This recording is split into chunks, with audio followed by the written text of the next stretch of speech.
Who really cares? Who is willing to try to save a world that is destined to die? Oh, mm. Let live, everybody. Live life for the children. Oh, the children. Oh, save the babies. Hey, y'all. Good morning, good afternoon, good evening. Welcome, welcome to the Mental House. I am your host, Khadijah. I gotta make two comments real quickly, and this is to challenge your thoughts today. Let me just ask you really how you feel about this. Um, I was looking at one of Tariq Nasheed's episodes on his podcast, I think it was, and he showed a video of a Caucasian woman who had obviously adopted a little black girl, and she was calling her names and just told her to go back to Africa. And this is not, if this is how she wants to act, she can go back to Africa. This is not how we act in America. A tirade of disrespectful, abusive, white supremacist conversation that she was having with this little girl who couldn't have been no more than four or five at tops. Hmm. Okay.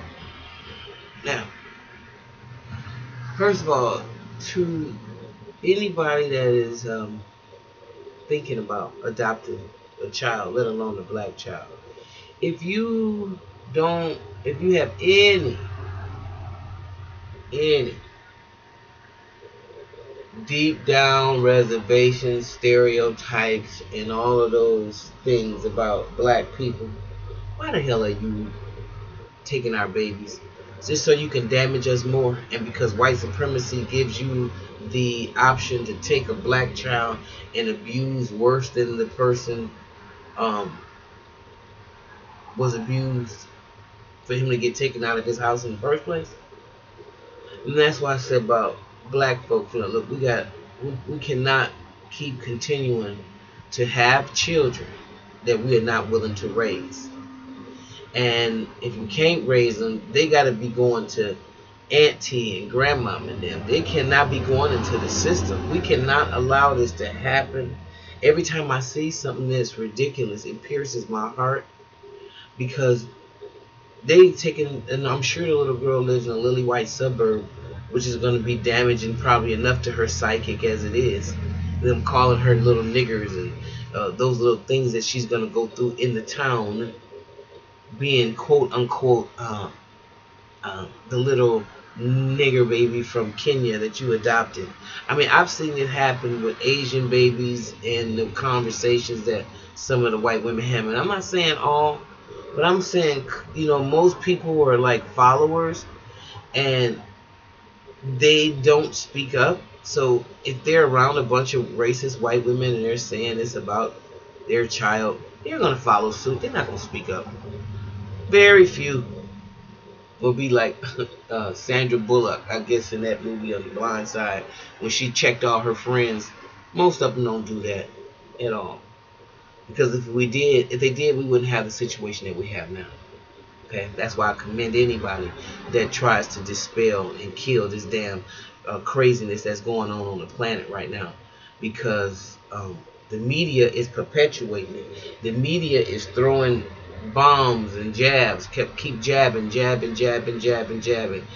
the police come around with the left hooks and the body punches that render you almost helpless. If you could think in boxing terms. And this is what's happened. This is what happens in America. So I know it sounds like I'm a little all over the place, but I want to bring it back home. It also reminds me of the woman I already told you about in the store, where the cashier said that the woman had adopted a little baby, a little daughter, and they were walking around the store, and you know, again, they're all their usually their hair is all messed up too because they don't have the, how do you say, the social consciousness to even their white supremacist mindset. It's their way. They don't have the fortitude or the empathy to get off into somebody else's situation. So if they take a little black kid in, they're going to try to transform that little black child to a white child. That's how they do. Okay, they're not going to respect that child for the person, for the culture. They're not going to do that. That's not. Remember, they're the control group.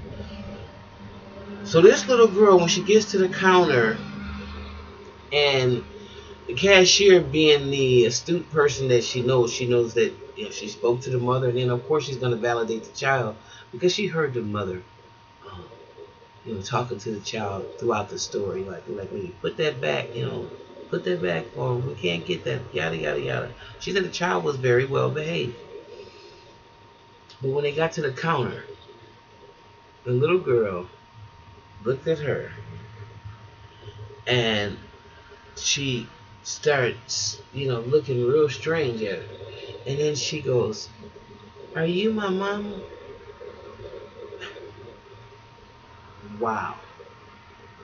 And so it took everything. She said she was shocked, and it kind of startled her. But of course, the adoptive mother intervened, and no, I'm just gonna call her Mary. No, Mary, that, no, no, don't say that. That's not her. That's not your mom. I'm your mom. And the little girl just kept staring at the cashier like, what? You know. Now, that has to be the most hurtful thing as a parent to even remotely even think about something, that scene right there. So we got to do a better job of stepping up when we know we got these people in our families that are not doing the right thing and they're having children. Those are the sacrifices that we have to make. Those are the sacrifices that we have to, just like in slavery days, we had to sacrifice to keep our families together. When we were being sold, when we were being castrated, when we were being just separated from by all types of means, we fought real hard. More than not. Sometimes we were successful, sometimes we weren't. But the spirit has gone now, and now we're just having babies to just give to the oppressor, and that has to stop. That has to stop. I wouldn't want to look into the eyes of any child who has been abused by a white woman like that, who came from a war-torn country or whatever the dynamics, I don't know, of the child. But if she did, and to get placed in the home with some white supremacists, can you imagine the damage they're going to do to this girl? And she should not be in that home. And black people have to step up.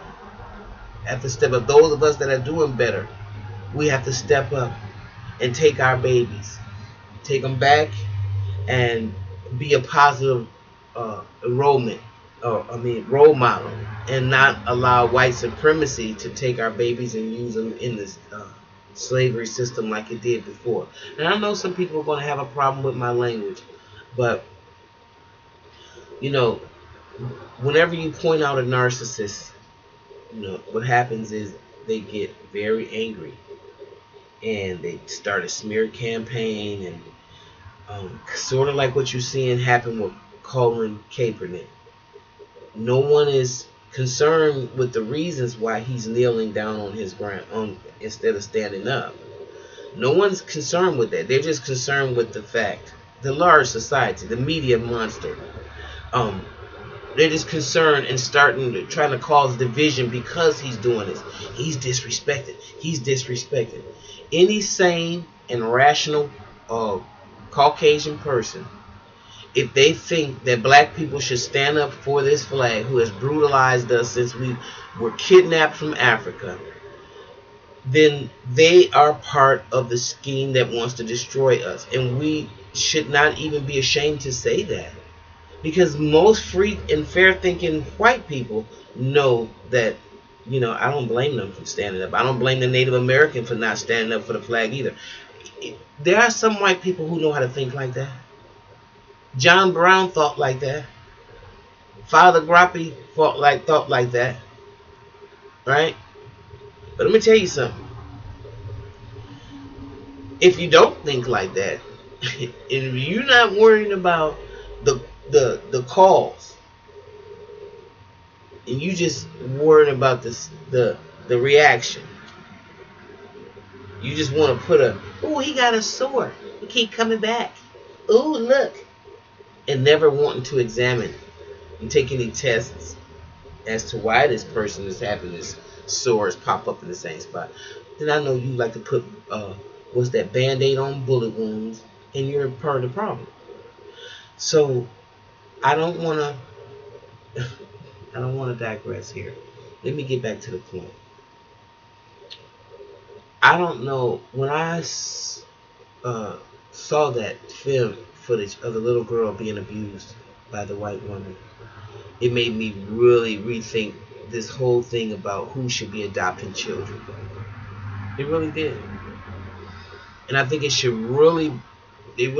have to go through a series of tests, psychological tests, to make sure that they are going to do their best to integrate this child into their culture, not to just white culture, but to allow them to not lose their black culture, whatever that means, and you have to be willing to participate in it if you want this child in your home.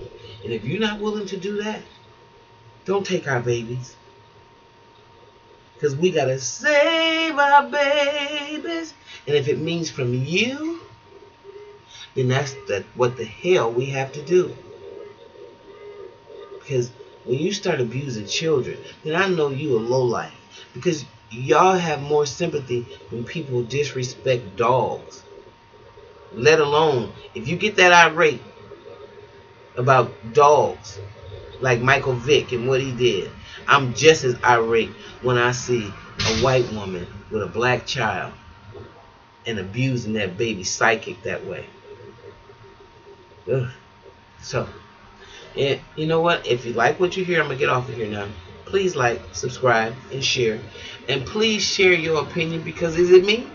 You think I'm out of order? I would love to hear from you. Because just it made me feel some kind of way. All right. I'll talk to y'all later in the mental house. Bye-bye.